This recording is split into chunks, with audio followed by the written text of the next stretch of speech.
ہم یہ نہیں کہہ رہے کہ ہمارے اسلاف جیسے پوری پوری رات عبادتیں کیا کرتے تھے ایسے ہی کریں. کچھ تو عادی بنائیں اپنے آپ کو اللہ کے سامنے رونے ہونے کا, کچھ تو اللہ کا نام لینے کا اپنے زبان کو عادی بنائیں. جو تبلیغ والے تسبیحات بیان کرتے ہیں, جو صحیح احادیث سے ثابت ہے کہ 100 مرتبہ صبح لا الہ الا اللہ وحدہ لا شریک لہ لہ الملک ولہ الحمد وہو علی کل شیء قدیر, اور بعض روایت میں یحیی و یمیت وہو حی لا یموت. یہ حدیث میں تبلیغ والے تو تیسرا کلمہ بتاتے ہیں, یہ کلمات حدیث میں آتے ہیں. آپ صلی اللہ علیہ وسلم نے ارشاد فرمایا جس نے 100 دفعہ یہ کلمہ پڑھا اس سے زیادہ نیکیاں پورے دن میں کوئی شخص نہیں کما سکتا سوائے اس کے جو اس سے بھی زیادہ مرتبہ پڑھے. تو ذکر سے محبت پیدا کریں. آج ذکر کی لذت نہیں ہے, بس ایویں ہی بیٹھ کے وہ ٹی وی بھی دیکھ رہے ہیں, فلم بھی دیکھ رہے ہیں اور تسبیح چل رہی. کیسے پیارے کلمات ہیں, کیسا مزہ آتا ہے ان کلمات پڑھنے میں. لا الہ الا اللہ, کوئی عبادت کے لائق نہیں سوائے اللہ کی.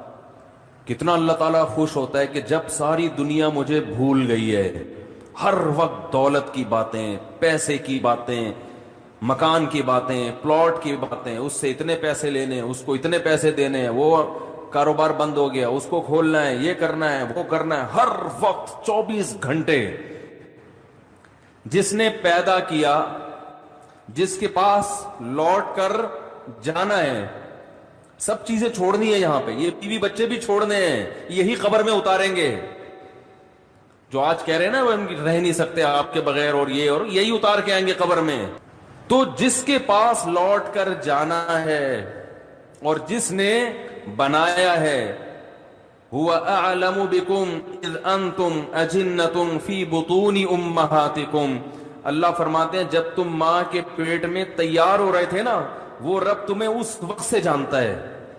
اس وقت تو والدین بھی انسان کو نہیں جانتے. کتنا قریبی تعلق, ہر ایک کا تذکرہ زبان سے کرے گا, نہیں کرے گا جو سب سے زیادہ قریب ہے اس کا تذکرہ نہیں کرے گا. اور اگر اللہ کا ذکر کرے گا بھی تو کسی نے کوئی وظیفہ بتایا ہوگا جن بھگانے کے لیے, دکان کھلوانے کے لیے, کاروبار کھلوانے کے لیے, بچی کی شادی نہیں ہو رہی, اپنی نہیں ہو رہی ہے تو پچھتا رہا ہے اس کو بھگانے کے لیے, ہو گئی ہے تو بچے نہیں پیدا ہو رہے, ہو گئے تو وہ چترول لگا رہے ہیں ان کو سیدھا کرنے کے لیے.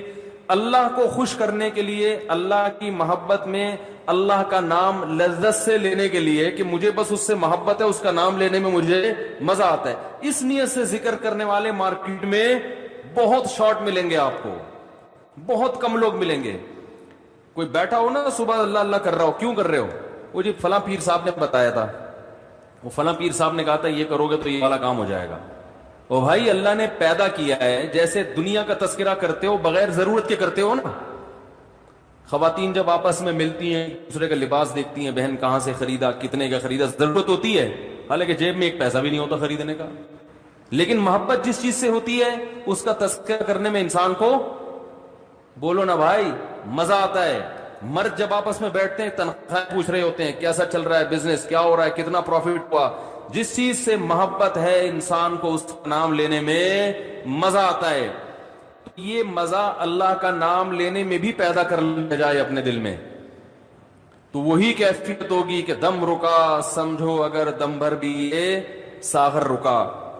میرا دور زندگی ہے جو یہ جو دور جام ہے. حضرت فرمایا کرتے تھے, ہمارے حضرت جب بیان کرتے نا اور اللہ کی محبت میں کبھی کوئی شعر سنا دیا تو پورا موضوع ان کا چینج ہو جاتا تھا. جیسے میں شادیوں پہ آتا ہوں نا اگر, تو پورا موضوع میرا کیا ہو جاتا ہے, ارے جہنم کی بات چل رہی ہو, وہاں کی ہولناکیاں چل رہی ہو, سانپ بچھو, اور کسی نے شادی کی بات کر لی تو ہمارا پورا ٹاپک چینج ہو جاتا ہے نا. تو ہمارے حضرت کا جب بیان ہوتا تھا کہیں سے اللہ کی محبت کا کوئی تذکرہ آ گیا, اللہ کی نعمتوں کا, پورا بیان چینج. اور پھر حضرت فرماتے تھے کہ کچھ نہ, پھر یہ شعر پڑھتے تھے, کچھ نہ رستے کا پتہ ہم کو نہ منزل کی خبر, کچھ نہ رستے کا پتہ ہم کو نہ منزل کی خبر, جا رہے ہیں جس طرف ہم کو لیے جاتا ہے دل. یعنی ہمیں نہیں پتہ اب ہم نے کہاں جانا, اب تو ہمیں دل لے کے جدھر جا رہے ہیں ہم وہاں چل رہے ہیں, دل گھسیٹ رہے ہیں. تو اللہ کی محبت میں یہ حال کہ اب دل جہاں لے کے جائے گا وہاں, تو دل تو یہی کہہ رہا تھا بس اللہ کا تذکرہ کرو بیٹھ کے. تو اسی طرح یاد رکھیں, یہ جو اہل اللہ جو دعا مانگتے ہیں, یہ دنیا داروں کی عادت ہوتی ہے. دعا مانگ رہے ہیں, قبول نہیں ہو رہی, ہم تو کام ہی نہیں بن رہا, 20 سال سے شادی کر رہے ہیں شادی نہیں ہو رہی, 20 سال سے کاروبار کی دعا مانگ رہے ہیں, کاروبار نہیں مل رہا, 25 سال سے یہ دعا مانگ رہے ہیں, یہ نہیں ہو رہی. یہ دنیا داروں کی عادت ہے. اہل اللہ کہتے ہیں دعا مانگنے کی توفیق مل رہی ہے, بس اس سے بڑی کوئی نعمت نہیں ہے, کچھ نہ ملے ہمیں. حضرت عمر رضی اللہ تعالیٰ عنہ کا قول ہے نا کہ مجھے اس سے غرض نہیں ہے کہ میری دعائیں قبول ہو رہی ہیں کہ نہیں ہو رہی ہیں, مجھے اس کی فکر ہوتی ہے کہ دعا مانگنے کی توفیق مل رہی ہے کہ نہیں مل رہی. اگر اللہ اپنے سامنے ہاتھ اٹھا کر دعا مانگنے کی توفیق دے رہا ہے, اتنی بڑی نعمت ہے کہ اس نعمت کے بعد مزید ہمیں کچھ نہیں چاہیے.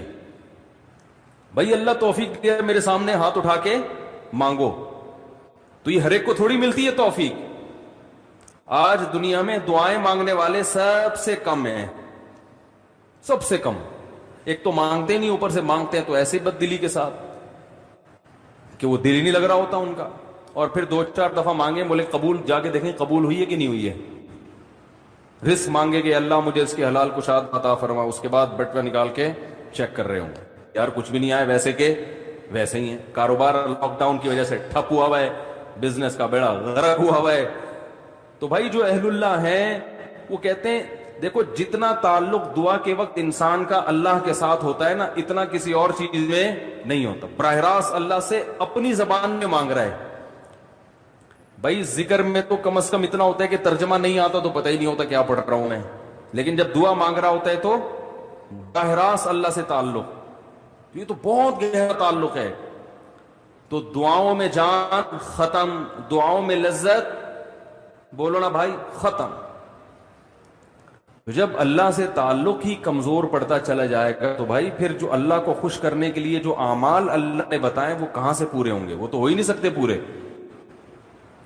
تو اس لیے ذکر اللہ کو ہلکا نہیں سمجھنا چاہیے. میں وہ ترجمہ بتا رہا تھا کہ چوتھے کلمے کا لا الہ الا اللہ, کوئی عبادت کے لائق نہیں سوائے اس اللہ کے, لہ الملک, اسی کے لیے بادشاہی ہے, وَلَهُ الْحَمْدُ, تعریف صرف اسی کے لیے. یہ جو کہتے ہیں فلاں بھی اچھا, فلاں پیسہ اچھا, فلاں کی گاڑی اچھی, فلاں کی بلڈنگ اچھی, فلاں کا پلاٹ اچھا, بحریہ ٹاؤن کا مکان اچھا, اسلام آباد کی رہائش اچھی, تو لہ الحمد, اے اللہ تعریف کے قابل صرف کون ہے تو, باقی سب مٹی فنا ہونے والی چیزیں. وہ بھائی بحریہ ٹاؤن کا جو مالک ہے کل وہ بھی قبر میں اترے گا, ہم اور آپ کس کھیت مولی ہیں. 2-4 بنگلے بن گئے بحریہ ٹاؤن میں, 8-10 پلاٹ ہو گئے, وہ آدمی تمیز سے بات کرنا ہی چھوڑ دیتا ہے. بات میں بتا رہا ہوں, بحریہ ٹاؤن میں رشتہ لینے بھیجے گا, بحریہ ٹاؤن میں پلاٹ, تو رشتہ لینے بھیجنے کی پھر ضرورت نیٹ پہ ڈال دے, ٹھیک ہے نا, ایسا ہی ہے نا. رشتے خود آئیں گے, دھکے دے دے کے آئیں گے, ہٹو بھائی آپ کے لیے. وہ جو لوگ مجھے کہہ رہے تھے رشتہ تلاش کر رہے ہیں مل نہیں رہا, میں کہہ رہا ہوں تمہاری جیب میں کچھ ہے ہی نہیں تو رشتہ کہاں ملے گا. کہہ رہے ہیں استخارہ بھی نکال لیا پھر بھی نہیں مل رہا. استخارہ نہیں نکالو, پیسے نکالو, پیسے نکالو گے تو رشتہ ملے گا. اور اگر پیسے نہیں ہیں تو پیغام بھیجو, صبر کرو, اگر کوئی قبول کرے ٹھیک ہے, نہیں کرے تو صبر کرو. دنیا مسافر خانہ ہے بھائی, 4 شادیاں کرنی ہے, لیکن جو جس چیز کی چاہت ہے ضروری تھوڑی کہ وہ پوری بھی ہو جائیں. کوشش کرنے کا میں مشورہ دیتا ہوں. شادی ہو بھی جائے گی اس کی کوئی گارنٹی نہیں ہے, اور ہو کے نبھا بھی پائیں گے اس کی بھی کوئی گارنٹی نہیں ہے. اب لیلۃ القدر میں شادی پھر شروع ہو گئی, تو مسائل یہی چل رہے ہیں نا. تو اللہ نے اللہ کا کیا فرمایا کہ لہ الملک ولہ الحمد, اے اللہ تیرے لیے ہی بادشاہی اور اسی کے لیے حمد. یحیی و یمیت, اتنا زبردست قدرت والا کہ جس کو چاہتا ہے زندگی دیتا ہے اور جس کو چاہتا ہے مار دیتا ہے. حیات بھی ہماری مرضی سے نہیں, پانی میں انسان بنا کے ماں کے پیٹ سے باہر نکال دیتا ہے. یہ زندگی ہے, ہم اپنی مرضی سے بنے ہیں. اور ایسے تصرف جانے کا ارادہ ہوگا نہیں, لیکن اللہ لے جائے گا. کیسی ایڑیاں رگڑو, یہ جتنے لوگ دنیا سے گئے ہیں یہ اپنی مرضی سے تھوڑی ہیں. کیسے بڑے بڑے وڈیرے ہوتے ہیں, کیسے بڑے بڑے پاورفل طاقتور لوگ ہوتے ہیں, دنیا ان کے اشاروں پہ چلتی ہے. لیکن جب جانے کا وقت آتا ہے پوری ایڑی چوٹی کا زور لگا لیتے ہیں, مگر موت اپنے شکنجے گاڑ لیتی ہے, چھوڑتی نہیں ہے نا موت. کیسا پٹکتی ہے موت. اب یہ جو کرونا وائرس سے اتنے لوگ مر گئے, کسی کو پتا تھا کہ مریں گے؟ ان کو اندازہ تھا پہلے سے؟ تو یحیی و یمیت, انسان اللہ کی تعریف میں الکلمات کہتے ہیں, اللہ وہی ہے حیات دیتا ہے اور وہی زندگی دیتا ہے. وَهُوَ حَيٌّ لَا يَمُوتُ, وہ زندہ ہے, اس پر کبھی موت نہیں آئے گی. وَهُوَ عَلَى كُلِّ شَيْءٍ قَدِيرٌ, اور وہ ہر چیز پر قدرت رکھتا ہے. تو یہ کلمات 100 دفعہ ترجمہ سوچ کے, مفہوم سوچ کے, صرف اللہ کو خوش کرنے کے لیے, اس نیت سے کہ اللہ کی محبت کی چنگاری ہمارے دل میں پیدا ہو جائے. تو ارادہ کرتے ہو کہ نہیں کرتے بھائی؟ زندگی بھر معمول بناؤ, 100 دفعہ صبح, 100 دفعہ شام. شیطان کیا کرے گا کہ جب آپ بیٹھو گے تو دل نہیں لگے گا آپ کا. کہو گے مفتی صاحب نے تو کہا تھا دم رکا سمجھو اگر دم بھر بھی یہ ساغر رکا. ذکر اللہ کی تو ایسی لذت ہے کہ 1 منٹ کے لیے زبان رک گئی تو ہمارا دم گھٹ گیا. ہمارا تو پڑھنے میں دم گھٹ رہا ہے. پھپھی کا فون آ رہا ہے, موبائل بار بار اٹھا کے چیک کر رہے ہیں, یار کس کا فون. آج کل ذکر کر رہے ہوتے ہیں نا, دیکھو تراوی میں ہر 2 رکعت کے بعد بعض لوگ چیک کر رہے ہوتے ہیں, کچھ آیت تو نہیں ہے. خالہ کا فون ہے, پھپھی کا فون ہے, فلانے کا ہے, کیا ہے وہ سب. تو وہ تو اتنی ٹینشن ہے آج کل ذکر کرنا. آپ کہیں گے مفتی صاحب نے فون کیا, مفتی صاحب نے بیان کیا تھا کہ دم رکا سمجھو اگر دم بھر بھی یہ ساغر رکا, تو آپ کا دل نہیں لگے گا. تو چھوڑنا نہیں ہے, دل لگے یا نہ لگے, تھوڑے دنوں کے بعد اس کی لذت دیکھو, ٹیسٹ گین کرنا پڑتا ہے نا. مجھے یاد ہے جب یہ ڈیو نئی آئی نا تو پیپسی والے ڈیو فری میں بانٹ رہے تھے, کیونکہ پہلی دفعہ ڈیو پینا ایسے لگتا ہے جیسے کھانسی کا شربت پی رہے ہیں. ایسا ہی تھا نا, لوگ نہیں پی رہے تھے, انہوں نے فری بانٹی. ہماری قوم ایسی ہے, فری میں آپ بلیچ بھی پلاتے ہیں تو پی لے گی. بھائی فری ہے نا, پیسے تھوڑی خرچ ہو رہے ہیں. تو لوگوں نے فری میں پینا شروع کرتے کرتے اس ٹیسٹ کے کیا ہو گئے, بولو نا یار, عادت پڑ گئی اس کی. تو لت لگانی پڑتی ہے, ٹیسٹ گین کرنا پڑتا ہے. ابھی کبھی اللہ کا نام لیا ہی نہیں ہے زندگی بھر, لیا بھی ہے تو ایسے ہی قوالی میں لیا ہے, قوالیوں میں لے رہے ہیں اللہ کا نام. تمیز بیٹھ کے اللہ کا نام لینا, اس کا بھی ایک ٹیسٹ ہے. کیونکہ غلط چیزوں کا ٹیسٹ اتنا زیادہ, دیکھو جو ڈبے کے دودھ کے عادی ہوتے ہیں نا بچے, ان کو آپ بھینس کا خالص دودھ پلاؤ الٹی کر دیں گے وہ, ان کو اس میں سے بدبو آ رہی ہوتی ہے. حالانکہ وہ بدبو نہیں بلکہ خوشبو ہوتی ہے. بھینس کے دودھ میں بدبو ہوتی ہے, خوشبو ہوتی ہے, خوشبو ہے. میں سعودیہ گیا نا, 2 مہینے کا ویزا تھا میرا, تو 2 مہینے میں نے بھینس دودھ نہیں ملا, ڈبے کا ہی پیتے رہے. حالانکہ وہ بھی یہی ہوتا ہے, لیکن ایک پروسیس سے گزر کے پتہ نہیں اس میں وہ ذائقہ ہی نہیں تھا. جب میں یہاں آیا کچن میں جاتے ہی میں نے جیسے ہی دودھ کی دیگچی کا ڈھکن ہٹایا ہے, جو خوشبو کے جھونکے آئے ہیں, میں نے کہا یار کیسا پیارا دودھ ہمیں اللہ نے دیا ہے. فوراً گلاس بھر کے پیا, اتنا ذائقے والا دودھ ہے یہ. تو جو ڈبے کے دودھ کا عادی ہو اسے بھینس کا دودھ پہلے 1 چمچ پلاؤ, دیکھو الٹی تو نہیں کر رہا, پھر 2 چمچ, آہستہ آہستہ آہستہ آہستہ, پھر اسے ایسا چسکا لگے گا کہ ڈبے کا اس کو اچھا نہیں لگے گا. جس بچے کو دیسی گھی کھانے کی عادت نہیں ہے تو اسے آہستہ آہستہ دیسی گھی چٹانا پڑتا ہے. تھوڑے دنوں میں دیسی گھی کی لذت سے مانوس ہو جائے گا, پھر اسے یہ دوسرا گھی اچھا نہیں لگے گا. عرب زیتون اتنا کھاتے ہیں, انہیں زیتون نہ ملے تو مر جائیں. ہمارے یہاں زیتون کسی کو کھلاؤ وہ کہتے ہیں یہ کیا کڑوا. تو ایسے ہی یاد رکھو, انسان اپنی زبان کا ذائقہ خراب کر دیتا ہے. تو اللہ کا ذکر کرتے کرتے کرتے کرتے کیا ہوگا, ٹیسٹ گین ہو جائے گا. آپ کو پتہ ہے جو آزان سننے کے عادی ہیں ان کو یورپ میں, امریکہ میں بڑی ٹینشن ہوتی ہے کہ بہت دنوں سے آزان کی آواز نہیں سنی, کیونکہ ان کے کان اس ٹیسٹ کے عادی ہو چکے ہوتے ہیں. فضاؤں میں اللہ کا نام گونجتا ہوا سنائی نہیں دے رہا. جب فجر کے وقت خاموشی ہوتی ہے نا, کیسے مختلف مسجدوں سے اللہ کا نام فضاؤں میں گونجنا شروع.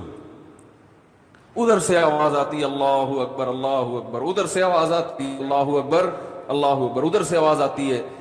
ہم اس ٹیس کے عادی ہو چکے ہیں. ہمیں یہ آواز اگر نہ آئے تو ہماری طبیعت میں بے سکونی ہوتی ہے.